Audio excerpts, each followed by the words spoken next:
And he was actually the first person that played that line. Got to the black hole. How much of it are you playing? It's only 1 minute. Oh, this is a 39-minute video. Oh, What 1 minute of that? don't worry about it. Don't worry about it. We'll skip it. We'll skip it. Sorry, I sent the wrong one. Okay.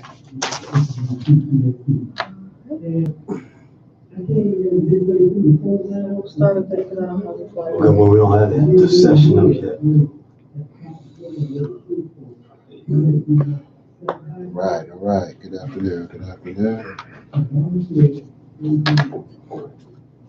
Yeah, me here, the Success Scholar. We're ready to go live here any minute. All right. Hope you are well. Hope you're well. Having a beautiful day. So far, things are great.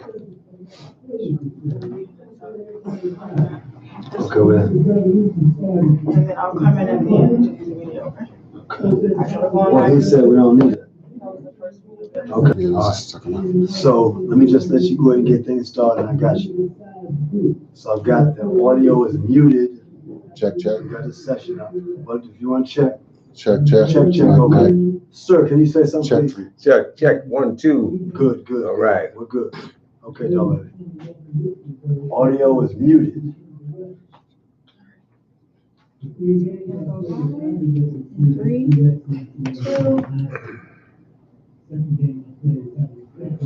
All right. Good afternoon. Good day, everybody. Haki, Ammi here, the Success Scholar. Thank you for tuning in, listening in to Holla at the Success Scholar, where we broadcast each and every evening, Wednesday evening, 7 to 8 p.m. at eLife Media Group at Everlasting Life Restaurant, 9185 Central Avenue in Capitol Heights, Maryland.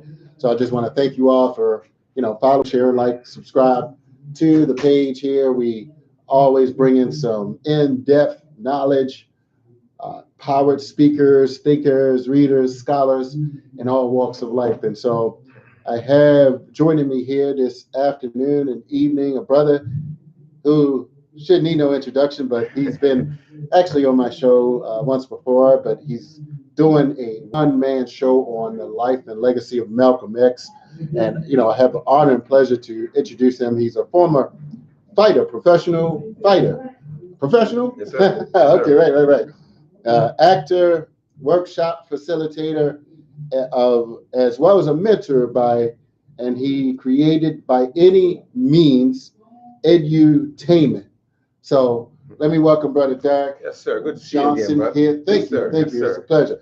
So I appreciate you, coming out and doing this. I mean, every year around this time, we, go into the memory and the legacy of Malcolm X and what he's meant and continue to mean to our community. And so let's, we can go back and, you've been on here before, but, certainly appreciate that. You've been expanding your work, but let's, so you started, as a fighter. You grew up around. Yeah, I grew up around boxing. I mean, Yes, I was one of those kids who got in trouble a lot. And, I was back in the day when people did fight. Mm-hmm. And, nobody thought about getting a gun or anything like that. And so I realized that I was pretty good at it. I was a little skinny kid who had a little man complex. And so I always was going to stand up for myself. And then I realized I was liking it, and I went and took up boxing. Right. And, so I boxed and I joined the Marine Corps in 1984. My goal was to make the All Marine Corps boxing team. I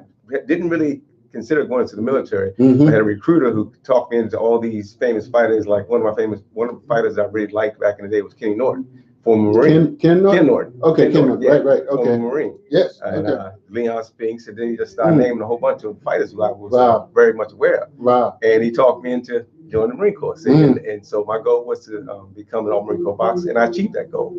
I joined in 84, made the team in 85. Okay. Went overseas for a year, didn't box, came back in 86, made the team again in 87. In 1988, I made the Olympic trials. Wow. Quarterfinals of Olympic trials. Quarterfinals of Olympic trials. So how'd that go? I mean, did you they do Well, regional, or do they do? no, the way it goes is like the best fighters in the East Coast fight each other. Okay. Determine a champion. Right. That's Same right. goes in the West, and then the East. So it's West, just East and West Coast. East, West, yeah, and that Okay. determines the Olympic champion who represents the United States for Oh, the wow. team.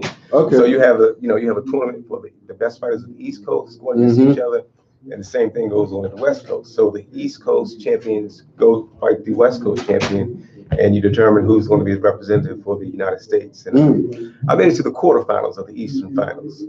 So that was in 1988. 1989, I got out. I turned pro in 1989. Okay. You know, it was kind of an up and down career. You know, when you're young, you think you can do it all. You know, so I was one of those guys that I enjoyed fighting. I worked hard in the gym, but also ran the streets a little bit, and I realized that it doesn't work that way. Right. And so right now, and I'm very pleased right now that I'm engaged in my first love, which is boxing. Again, I'm training right now. Oh, really? Training for young people. Yeah, so I'm training Okay. young light heavyweight right now. Oh, wow. And I'm training my nephew. Oh, okay. So okay. yeah, so you know, so I've always used boxing as a means to teach discipline, Right. determination, just like life. You know what I'm saying? You need to have drive, determination, those things to be successful in life. And so I use that as a means to try to mentor young people. Right. You know, because we live in the age now where everybody thinks they're bad, but if you really learn the skill of fighting, Right. you know, you see it's more to it than just going crazy out there. You know, Blowing up your you gotta fist, have just blow up your fist. You gotta be in shape and conditioning. So all those things play into it. You know what I'm saying? Right. So it's something I really love because it's something that disciplined me. Even though when I was a fighter, I wasn't as disciplined as I am now. Because with age, you get wisdom. Yeah. Yes. You know, so I feel like I have a lot to teach, to share with young people. And I'm trying to use that in a real constructive way. Right. Right. All right. Yeah. So that's beautiful. That's beautiful. So, and you know, you have something coming up. Hopefully, we can get those flyers up as well. But I just want to open with that. And you've been working with youth and doing work in the community for quite some time. So you know, your interest in Malcolm X came at what particular point? It came at a young age. As I mentioned, I was not. I got kicked into our school all my life, going all the way from the 9th grade. I was somewhat of a troublemaker. I was a trouble kid. Not to say not a troublemaker, but a trouble kid. Right. You know what I mean? And one day I was skipping class, hanging out in the class in the school library, and I noticed the teacher was coming my way, and you know, had no idea about acting, but I went into a dramatic mode, and my mind said action, and I randomly grabbed the book. The book happened to be about Malcolm X. And as I flipped his autobiography? It wasn't the autobiography, but it was a book that took me to the autobiography because it was the first time that I really became aware of him. You know, so the book engaged my attention. I began to read more and more about Malcolm. This was before I went into the Marine Corps. So when you go in the Marine Corps with the military, you meet people from all over. And so I met people who were more engaged culturally than I was. And I was introduced to the autobiography. So it was like Malcolm reappeared. Okay. So this was like in the 79, 80 when I first read about him. And then in 84 was when I really got in depth in reading and learning more about Mr. Malcolm. Yes. So that's part. Okay. It's been a couple minutes. Okay.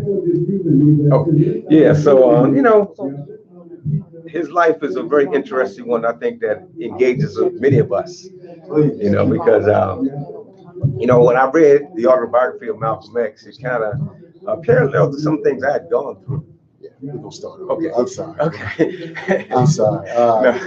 Okay. So all right, we'll start. Okay.